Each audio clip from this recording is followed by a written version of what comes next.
नमस्कार दोस्तों, news India में आपका फिर से स्वागत है। दोस्तों, आज हम लोग बात करने वाले हैं दुनिया के एक ऐसे स्पेस कंपनी के बारे में, यानी प्राइवेट स्पेस कंपनी के बारे में, जो कि ऐसा ख्वाब देखती है कि आने वाले समय में आम इंसान को, यानी हमें और आपको भी स्पेस ट्रैवल का मौका मिल सकेगा। यानी कि सिर्फ एस्ट्रोनॉट को नहीं, आज तक आपने यही देखा होगा कि एस्ट्रोनॉट ही अंतरिक्ष की सैर कर पाते हैं, और वो भी बहुत मुश्किल से, क्योंकि उनकी ट्रेनिंग और उनका ये जो प्रोसेस होता है ये बहुत लंबा होता है।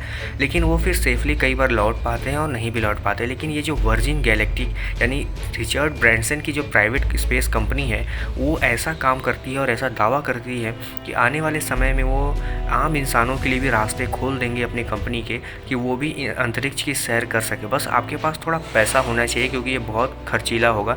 तो चलिए जानते हैं इससे रिलेटेड लेटेस्ट अपडेट क्या है और क्या अच्छी बात है इस कंपनी के बारे में। दरअसल दोस्तों, आपको बता दें, इसी 2 दिन के पहले वर्जिन गैलेक्टिक ने अपना पहला ह्यूमन स्पेस फ्लाइट कंडक्ट किया था, जो कि बिल्कुल सक्सेसफुल था। इसका मतलब ये होता है कि वर्जिन गैलेक्टिक, जो कि न्यू मैक्सिको से इसको लॉन्च किया गया था, और इसी के साथ न्यू मैक्सिको अमेरिका का तीसरा ऐसा स्टेट बन गया है जहां से स्पेस फ़्लाइट को सक्सेसफुली लॉन्च करने की काबिलियत आ गई है।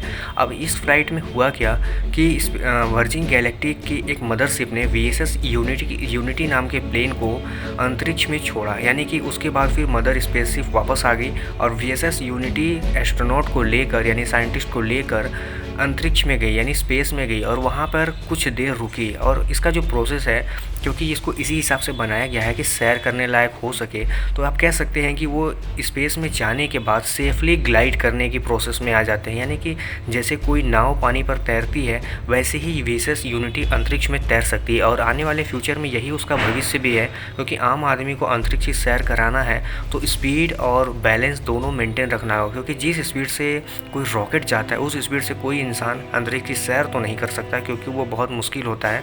तो ये चीज़ पहली बार हो सका कि VSS यूनिटी किसी इंसान को अंतरिक्ष में ले जाके, जहाँ पे ग्रेविटी ज़ीरो हो, वहाँ पर तैरा हो या ग्लाइड किया हो। और इसी के साथ वर्जिन गैलेक्टिक का जो सपना था वो लगभग पूरा हो गया, क्योंकि उसके पास अब ऐसी काबिलियत है कि वो ऐसे और ढेर सारे मिशंस लॉन्च कर सकता है, जिसमें एक आम आदमी जाकर अंतरिक्ष में एक अच्छी खासी सैर करके फिर वापस आ सकता है। आपको बता दें कि मदरशिप से VSS यूनिटी जब अलग हुआ था, उस समय वो लगभग 3 मैक की स्पीड हासिल कर चुका था, जिससे कि वो पृथ्वी की ग्रेविटी से बाहर निकल गया और लगभग 55 माइल्स की ऊंचाई हासिल किया, यानी एल्टीट्यूड को हासिल करने के बाद वो सेफली अंतरिक्ष में ग्लाइड कर रहा था। और यह देखकर लगभग सारी दुनिया के लोग चौंक गए थे, क्योंकि ये पहली बार हुआ 2 सालों में जब वर्जिन गैलेक्टिक को इतनी बड़ी सफलता मिली हो। क्योंकि रिचर्ड ब्रैंसन भी चाहते थे इसको जल्दी सक्सेस करना, क्योंकि इनकी जो कंपनी की कंपटीशन थी वो SpaceX थी, और दुनिया की और भी ऐसे UK की भी कुछ कंपनियां हैं जो कि इस तरह की चीज़ों पे काम कर रहे हैं, लेकिन पहली बार सफलता इन्हें ही मिली है।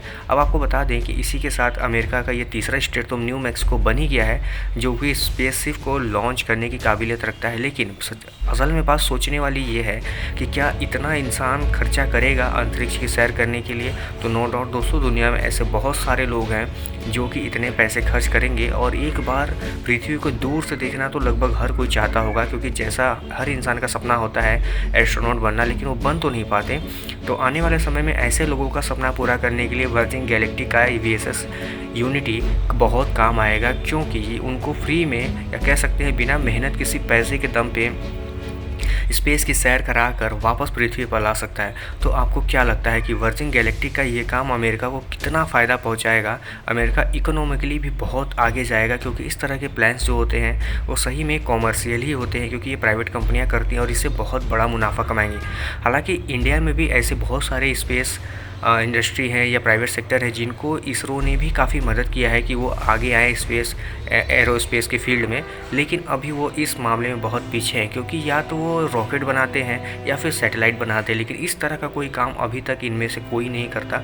उम्मीद है आने वाले समय में इंडिया में भी इस तरह के कुछ काम देखने को मिलेंगे, क्योंकि इंडिया में अभी तो शुरुआत हुई है कि प्राइवेट सेक्टर को भी स्पेस इंडस्ट्री में आने का मौका मिले और उनको कुछ करने का मौका मिले। इससे पहले ना गवर्नमेंट सपोर्ट करती थी और ना ही इसरो करता था।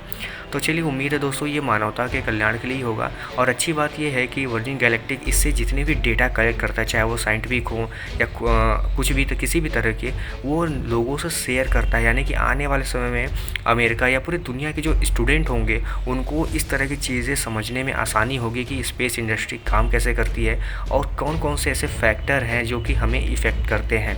तो चलिए दोस्तों, आज की वीडियो में इतना ही। आपका क्या राय है, आप इस बारे में क्या सोचते हैं, मुझे कमेंट करके ज़रूर बताइएगा।